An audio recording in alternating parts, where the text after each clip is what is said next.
Ndiyabulisa kubabukeli nabaphulaphuli egameni leNkosi yam uYesu Kristu. NdinguKwakhanya Langa, ndihlala eMdantsane, e-East London, kwa-1141 NE16. Ndisindisiwe, izono zam zixolelwe zonke. Amen.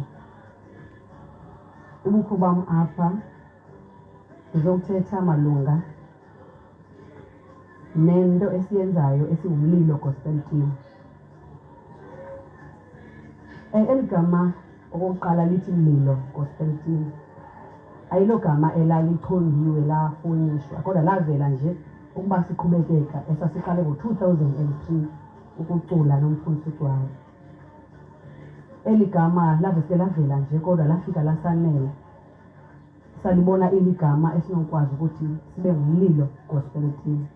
Loo nto iye yasinika uxanduva kakhulu lokuba umlilo yinto. Umlilo yinto etshisayo. Sanomthandazo ezinhliziyweni zethu singalamalungu ukuthi masilifuze eli gama. Isigcine kakhulu ke loo nto ukuba obokubalulekile ezinhliziyweni zethu likukuthandaza. Sifuna ukufuza umlilo. Sifaste, sithandaze, sinomnqweno wokuthi wonke umuntu angafumana lo mlilo uphuma kuthi nasezingomeni esizihlabelelayo.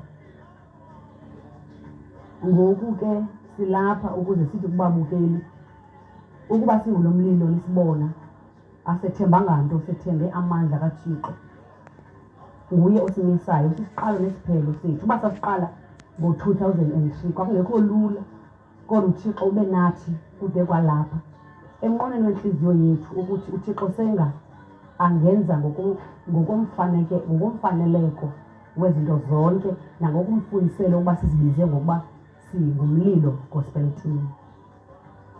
Kubekho le ndaba yetim, yaphinda yaqaleka kakhulu ukuthi asiyogruphu siyitim.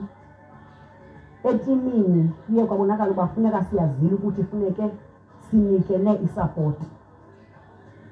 Yasenza ukuthi sazane noba omnye sefunyenwe yinto ebuhlungu, kubekho laa bond okwakudibana, okwakuhlangana ukuthi noba sengaphilanga omnye simazi. Siyayibulela kakhulu indaba yokuba sibe ngumlilo gospel team. Isinika uxanduva nasemakhaya ukuthi siyazi ukuthi itim imele ntoni. Siyabulela kakhulu uThixo, sengathi angasinceda siqhubekeka nakule album ukuthi ayenze ukuthi uThixo ibe ngumlilo ezinhliziyweni zabantu.